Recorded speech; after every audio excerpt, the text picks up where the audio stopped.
So yeah, the Kathy Engelbert statement here, and we got to talk a little bit about it because obviously, look, she has to make a statement after Alyssa Thomas completely lied about Kathy Engelbert, not reaching out to her.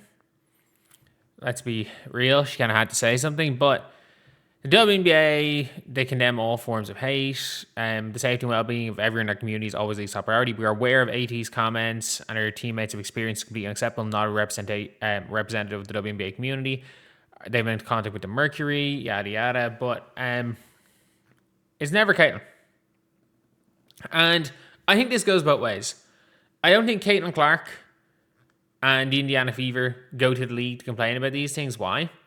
Because Caitlin has her own security team, and you better believe the Indiana Fever have their own security team. They already have that. You better believe Caitlin Clark has people monitoring all her social media teams or her social media accounts.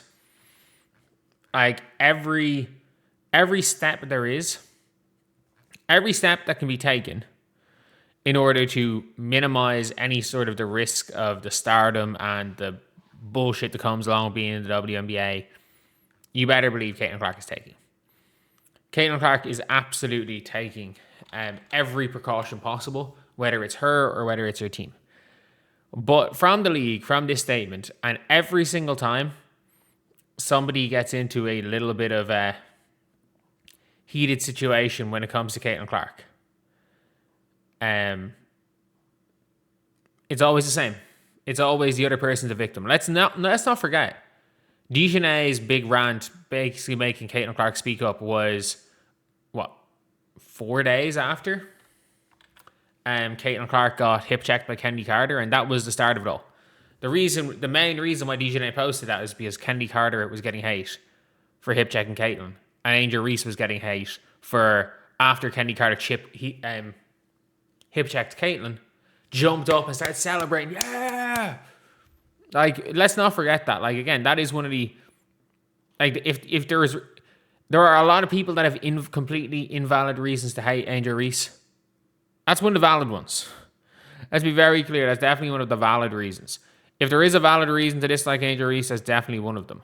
But jumped up and celebrated a player getting cheap shotted. That being said, it's always this. It is always, always, always this. They don't care about her safety. They actually just don't care. They don't care about Caitlin Clark's safety. They don't care. If anything, you know the way Emmanuel Acho is saying, the league would be better off without her. Like, people in the league, like a freaking league marketing employee basically came out in 2024 and said, came out and said that Caitlin Clark, we didn't realize that she was going to be that good, so we just wanted to use her in a marketing way that she could promote other players. And that's what they literally thought. They thought Caitlin Clark in those first 12 games was going to get dicked on so badly that everyone would just forget about Caitlin Clark and watch the other games. The reality of the situation is as much as Caitlin was not brilliant in those games, Caitlin Clark was good enough in those games. Like she had, in those 11 games in 20 days, she had, I think it was 4 20-point games, a 30 point, 6 assists, 3 steal, 3 block game. Or 36 rebounds, 6 assists, 3 steals, 3 blocks. She had enough games where you're like, oh shit, she's here. She's here. She's not the best player in the world, but it's like, no, the hype's justified. And then in July especially, being the best player in the league for that month. Not saying she's the best player in the league, but from July and August, she was the best. In the month of July and August, she was the best player in the WNBA in those 2 months in her rookie year. But that being said, like, they had no plan for Caitlin Clark because the plan was she's going to be gone anyway. They thought she was a fad. They thought she was the next Kelsey Plum. They thought she was the next Sabrina Ionescu. She walked, no offense to them, she walked into the league better than both of them in their primes. She walked into the league better than both of them at their peak. And you've then got now all these situations where it's like, Caitlin's going to be made apologize for this. You just know she is. if I'm Caitlin Clark, I don't set foot in front of a camera for a while. And if I'm the Indiana Fever, Caitlin Clark does not play the next game against Mercury. And if they say anything, it's she's got a back injury. She's questionable. She has a back injury. They don't have to. Everybody knows what's happening. They don't have to say, "Oh, we're doing it for our player safety," or maybe they can go and have a workaround about it. Maybe they can just go and say, Caitlin Clark's been carrying a little bit of an injury, and her health and her safety is the most important thing for us. So we're deciding to sit her out of this game. I don't think this game is in 8 days? Caitlin should not play that game. Caitlin should not play the Mercury game. I think it's the last of an away stand, if I'm not mistaken. So they play Vegas, LA, Phoenix, Vegas. So they play on the 9th. So they play in 10 days.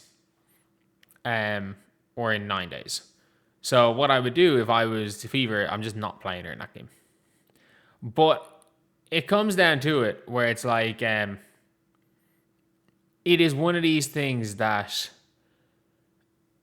obviously with Caitlin Clark is they don't care. Why do they not care? Because let's be very clear. They said their security team has been in contact with the organization and remain committed to protecting all players. 3 weeks ago, a WNBA player was on Threads, and somebody on Threads, and again, they likely were joking. It was likely a joke, but they basically threatened to harm Caitlin Clark on that player's behalf. The player responded with a laughing emoji and said, "That's real." If that person was a crazy person and did something to Caitlin Clark, it would somehow be turned to be a Caitlin Clark problem. It would somehow be turned around to be a Caitlin Clark problem. Because we got to be very clear here. Caitlin Clark is on her own. The league have made that very clear. When stuff happens to Caitlin, when Caitlin gets a punch to the throat, it's the most lenient punishment possible, and the referees never call it on the day. And again, the reason why that it had to happen is you have to punish Alyssa Thomas. If she had been kicked out of the game rightfully, that would have been enough punishment. A suspension, if she had been kicked out of the game, you're like, oh, probably not. But flagrant 2, it's obvious. What they didn't want to do is like last year when Marina Mabrey got the flagrant 2 retroactively, and people are like, what the fuck does this do? What does this do? Like, there's no suspension. She didn't get ejected from the game. She played on. What the fuck's the point of this? So that's why they have to do that. They have to go and suspend her. But now we're at the stage where they don't care about Caitlin. They don't care about Caitlin Clark's safety. And I've said this tons of times. I'm glad. This is the one thing I'll always say. That I'm glad in this way that she's a member of the Indiana Fever. Is that from day one, the Indiana Fever took that seriously. As an organization, the Indiana Fever took the online stuff seriously. They made sure as hell the culture. They brought in coaches and stuff with the that weren't going to be chronically online to make sure that wasn't the culture of the team. They do a good job of keeping the players, if at all possible, offline. And if players can't do that, like in Alyssa Smith, they're let go. That is the one thing I'll always give the Indiana Fever credit for. Their security, from what I've heard, they've by 100 miles the best security of any WNBA team. And obviously, Caitlin Clark's security team's working with their team. That is the one reason I'll always be glad for her own personal safety that she was drafted to the Fever. But let's be real, whatever team Caitlin Clark gets drafted or gets traded to, if she gets traded or leaves to, she's not ending her career with that organization. They will obviously have to go and do that. That being said, it's we're looking at this now, and it's one of those things where obviously Kathy has to post this, but we find out that, Kathy is actually gone, and she spoke to Alyssa Thomas, and she texted Alyssa Thomas and the Phoenix Mercury. For a fact she hasn't done that for the Fever. And if it turns out she did, I'll make a public apology. But we know for a fact. No, we don't know for a fact. Why do I keep saying that? That is a turn of like that is a just a like phrase. I don't mean that. I don't actually mean that. But the likelihood of it is that Kathy Engelbert only went to Phoenix Mercury because they're the ones that complained. And let's be real. We know if Caitlin Clark complained about anything, if Caitlin Clark complained about the reckless closeouts, if Caitlin Clark complained about getting cheap shotted, because let's be real, Caitlin Clark got complained about getting cheap shotted by Victoria Vivians when Victoria Vivians just turned around and punched her in the throat. That was an actual punch to the throat. If you want whatever the semantics about this one, that was definitely a punch in the throat. And then Caitlin got teed up for it because she reacted to getting punched in the throat. In her rookie year, they put her in front of the camera even after that, which was a bad thing early on in the year from Fever. But it's one of those things now where I'm just like,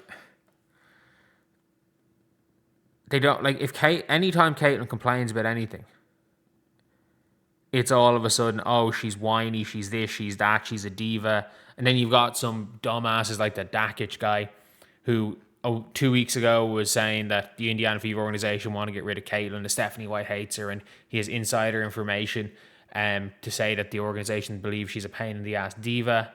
And then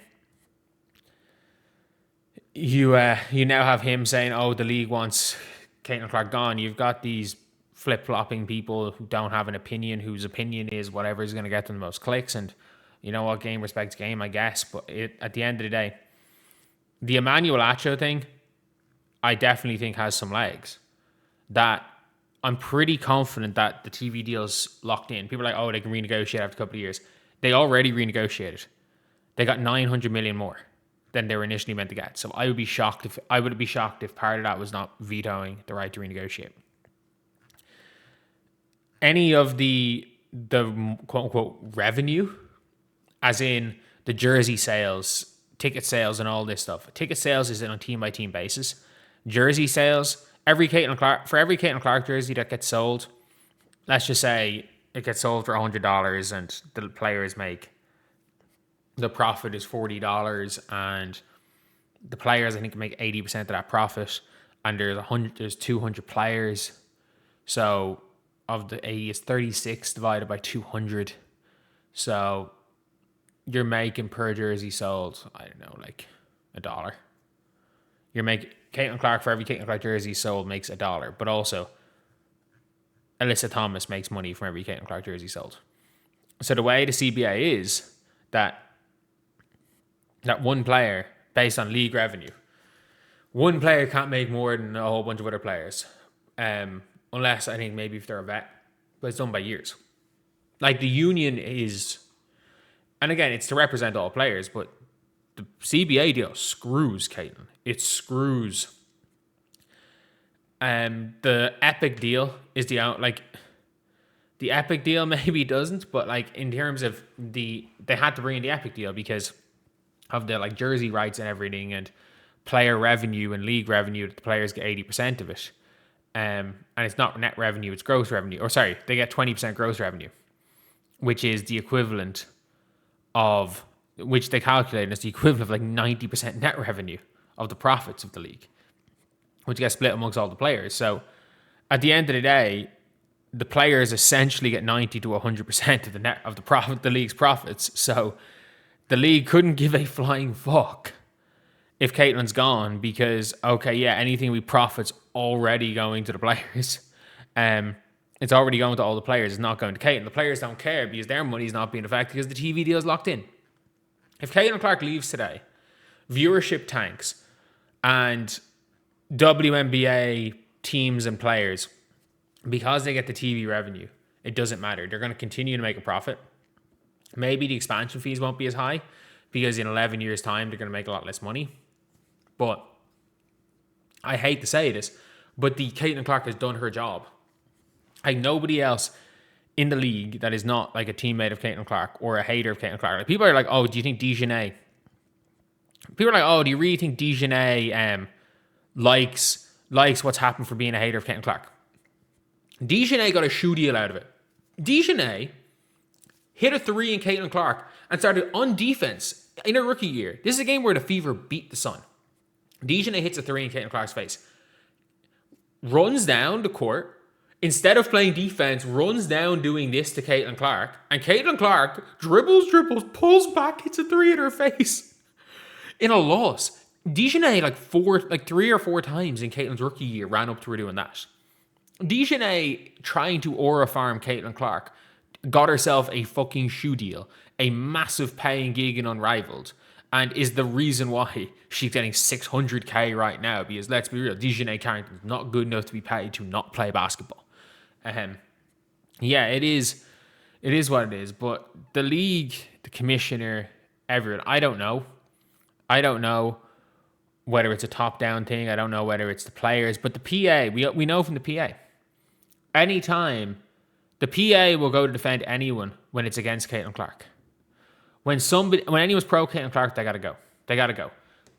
The PA couldn't even release a generic statement, we want to protect all players, when asked about the Caitlin Clark foul.